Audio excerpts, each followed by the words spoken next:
Deputy speaker হেনস্থা কাণ্ডে শিলচরে প্রতিবাদ বিজেপি অনুসূচিত জাতি মোর্চার মিছিল বিক্ষোভ পুরল বিধায়ক হুদার কুশপুতুল।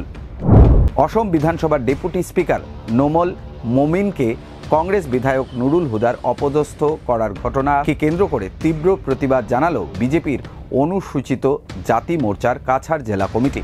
মঙ্গলবার সংগঠনের কর্মকর্তারা হাতে ব্যানার নিয়ে এক প্রতিবাদী মিছিল বের করেন। মিছিলটি শহরের বিভিন্ন সড়ক পরিক্রমা করে জমায়েত হয় ক্লাব রোডের শহীদ ক্ষুদিরাম বসুর মূর্তির কাছে। সেখানে প্লেকার্ড হাতে নিয়ে বিক্ষোভ প্রদর্শন করেন সংগঠনের কর্মকর্তারা, তোলেন তুমুল স্লোগানও। পরে দাহ করা হয় বিধায়ক নুরুল হুদার কুশপুতুল। আন্দোলন কর্মসূচি চলাকালে একসময় উত্তপ্ত পরিস্থিতি তৈরি হলে মাঠে নামতে হয় পুলিশকে।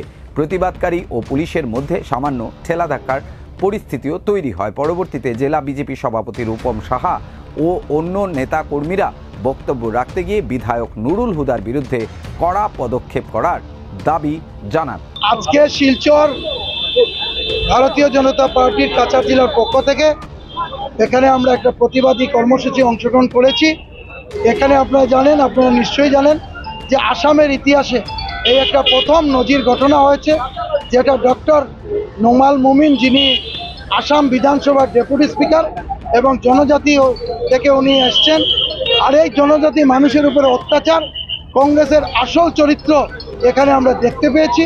কংগ্রেস বিগত দিনে অনেক গণতান্ত্রিক কাজ করেছে, আর বিগত দিন থেকে ওনারা ক্ষমতায় না থেকে আজকের দিনে ওনারা পাগলের মতো কাজ করছেন।